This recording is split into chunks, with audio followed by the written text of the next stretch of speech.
Welcome to You Are Your Chief Medical Officer. I'm Dr. Warren Peters. If you're over 55 or you love someone who is, this series is for you because the truth is simple. Your body changes with age, but your future is still incredibly trainable. Today, we're walking through the core systems that shape your lifespan, your health span, the years where you feel strong, sharp, mobile, independent. So let's just start with the basic foundation. After age 55, your body changes, but your future is still incredibly trainable. How do you like that? Trainable. And longevity isn't about living forever, it's about living well for as long as possible. Now, there seems to be four basic systems that shape how you personally will age. And as your chief medical officer, you want to know about these four pillars. So let's just talk about movement as a pillar, how our body muscles, how our shape, how our stature, how we stand, how we sit, how we lie. All of these movements are a critical pillar. The next pillar that we'll talk about is metabolism, because obviously we have to take nutrients in, waste products out, energy comes to the body. Metabolism is very, very critical. That's leg number two, pillar number two. Pillar number three is actually rest and sleep. And we'll discuss that in some detail because it's very, very important. You may not be aware of what's going on during sleep, but it's critical. And the fourth leg is handling the environment, the stress load. This pillar is critical. Think of them as the four legs of a table. Now, if one of those four weakens, you know what happens to the rest of the table and the rest of the legs. Stress and strain are placed on them. So let's start with the movement part. After 55, muscle mass declines quite quickly. Recovery slows, and this is where this becomes quite critical when we think about the muscle mass. So we're beginning to understand that this decrease in muscle mass, which therefore translates to less muscle strength, is very, very important. And there are ways that this can be altered. The altering of this process is quite critical and takes some extra knowledge. Apparently, we can begin to move the needle a bit in this issue as it relates to number one, obviously, exercise. So just yesterday, I was on a elliptical that was actually monitoring how many calories I was burning, and I found that 15 minutes of elliptical arms and legs, I burned a whole 68 calories. So there's a certain efficiency that comes in that we begin to realize that now, if I want to keep my muscle mass stronger, I'm going to have to spend much more time in physical exercise. So I swim laps, and one of my swimming partners, I asked him the other day, I noticed that he was in the pool a long time, and he's a gray hair just like I am. And it turns out that he swims 110 minutes, 110 minutes every day, 4 days a week. So when you think about how much time this is going to take, it is significant. So this is way, way beyond just, 10 minutes here, 10 minutes there, but that incremental. So if we do 20 minutes here, 10 minutes there, 15 minutes here, it does begin to add up. So don't despair. if you can't be in a swimming pool for 110 minutes, 4 days a week. The small, everyday exercises is important. Now, obviously, we know about protein contributing to the build of muscle mass. And when we exercise, it's very important for us to have protein after. So, obviously, as you're using your muscle, there is some wear and tear on the muscle. That muscle has to be repaired. It also begins to emerge that the possibility of a substance called creatine. Creatine comes from animal products. It could be in fish, it could be in chicken, it could be in eggs. If you're a vegetarian, it's very important because you probably aren't, number one, making personally a lot of creatinine. And if you're not eating animal products, you're not receiving a lot of creatinine. And in most of the studies, particularly this was for bodybuilders, but now we're turning it into actually what does it take for older people, for geriatric or older people? You are your chief medical officer, so you're going to want to know a formula. So, number one, 4 to 5 grams of creatine a day. You also want to put the protein in. You want collagen and also a protein. Now, you can use a pea protein, a vegetarian source. You can also use a whey protein. And it's important to have a mix because the amino acids are best balanced if you have both vegetable and animal sources to do this. So when we put the diet in along with the physical exercise, we can begin to actually develop strength. And it is so critical. I mean, I was amazed. I mean, I swim laps, I do light weights, but I was lying down and I go, well, let's try a few sit-ups. And it's like, whoa, I can't do a sit-up.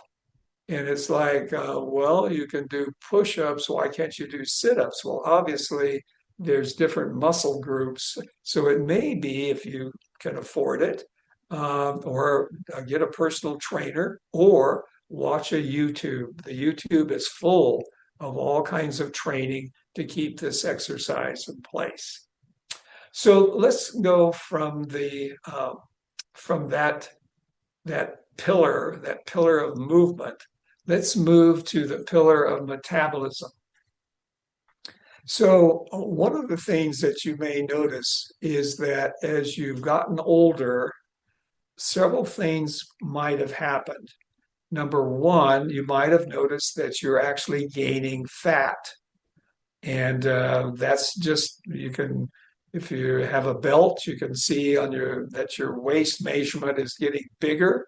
The waist is almost more critical than your actual weight because that expanding waist measurement implies that some of the fat is actually inside of you. It's around your small bowel. It's the visceral, we call it visceral fat.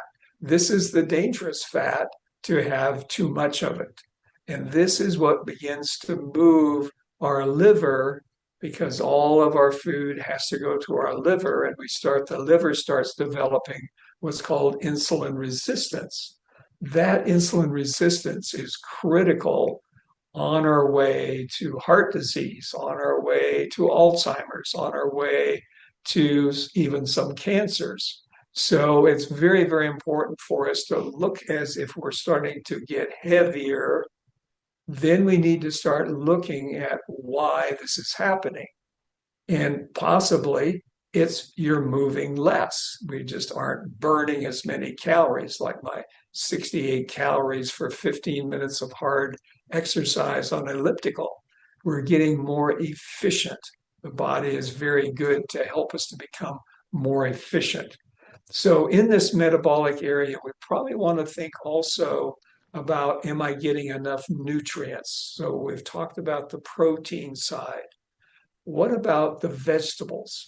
And we always say fruits and vegetables, but we probably should say vegetables and fruit because fruit is sweet. and that fructose actually makes fat. I'm sorry, but that nice banana, that nice mango, if it's all by itself, it can go actually to make fat. But the vegetables are easy to ignore. We just don't aren't attracted to broccoli and cauliflower and peas and soybeans and so on, and leafy lettuce and so on. And if it is a leafy lettuce, it's all fluffed up with a big dose of dressing, and maybe we're not getting enough vitamins. So, not here to advocate huge supplement volumes, but some sort of daily, well, not the most expensive, but something that's broad, something that covers our body's needs would be important to put in. So that's where the metabolism, so there's a burning side, there's a filling side, and that is critical to our pillars of our legs of our table. So we have two things. We have movement, we have metabolism. Now let's move into the other leg of sleep. So you're asleep and you're not aware of what's happening. The good news is this is the time for even some spiritual things to happen, because this is where we're told that our soul is freed up. Our soul can journey, can have some time on its own, can have dreams of all sorts. You may not remember the dreams, but they're there. And we want to make sure that you have time for what's called a rapid eye movement time, but also a deep sleep time where the body actually starts kind of putting all our memories in place, kind of does some cleanup work. This is kind of a time for sanitation of the brain, where some of the brain cells that aren't doing too well can be excluded. And we call it autophagocytosis. So that's they're excluded by actually being digested by our brain tissue. So these sleep times is very important. How much time do you need? Everybody told you 8 hours. Probably if you're over 55, it might be 9 hours. And when we look at the data, you don't want to sleep 14 hours and you don't want to sleep 6 hours, but something more in the 8, 9 hour range would be ideal. This is where our mind relaxes. This is where the stress levels become cared for. So very, very critical to go to sleep. Now, how is this done? And so one of the things that you might consider is taking a little break. Get off the screens before going to sleep. And it takes time for the brain to relax enough to sleep. A little melatonin, if you our pineal gland that makes the melatonin, actually, as we get older, doesn't make melatonin. And so a supplement of melatonin could be helpful in that process. So sleep is vital. So then in addition to sleep is kind of how we handle our stress, how we handle the world around us. And this is where we come into kind of the mindfulness, the presence of consciousness. When you notice beauty, when you open your eyes and you just see a flower, and on my way to walk to my gymnasium where my pool is, where I do swim laps, there's some birds of paradise there. And I stop and I study these birds of paradise, just the intricacy of the color, the fabric, the design, seemingly unimportant, just to be brilliant and to be unusual. And so anything, when we open our eyes, immediately you become conscious, you become alive. And this is where we begin to take away from that daily stress. If you're some dear person that spends, 9 hours a day on Fox News or CNN, probably cut it back because that negativity is not good for your body at your tender age. And remember, you are your chief medical officer. Take charge. So, along with that comes actually becoming aware of our breath and our breathing. And again, the YouTube channels can be very useful. Just plug in. I want to learn something about relaxing. I want to understand about mindfulness. I want to understand how to breathe. And you don't have to sit in the lotus position and you don't have to spend an hour or two on a cushion. You can actually be mindful as you're walking from your car to the grocery store, or mindful while you're washing the dishes, but be mindful that you are washing the dish. Notice how the water is treating the substances that are on that dish. Be aware of how it feels, how it looks. Be mindful of that. While you're eating, while you're chewing, be mindful of that chewing. Be mindful of what it took to grow that steel cut oat. Where did that steel oat come from? What were the nutrients that came up into the soil? Who harvested that steel cut oat that you're now eating? Then you can look at the flip side. So, what is that steel cut oat going to do as it passes into your metabolism, into your body? Where does the energy come from? What happens to the fiber that you can't use as it actually accumulates in your small bowel and then your large bowel, and then you pass it out of your body? Be mindful of even brushing your teeth. Be mindful as you're sitting on the toilet. Bring back your mind from all those worries about who's doing what and what's happening and how can I pay this bill or that bill. So bringing these things all together begins to build up stress resilience. Think about it quite simply. Each of us is a unique wave. Just pretend you're down at the ocean and you see this wave and this next wave and the wave after that. The waves are all different, but all of us are the sea. All of us are the water. There's a unity. This idea that we're all separate is very stress creating when we realize that we're actually one. We're one in the body, one in the soul, one in the spirit, one in health. This begins to help us to, when hard times come, which they will, take a deep breath, take a moment. There's plenty of things to be angry about.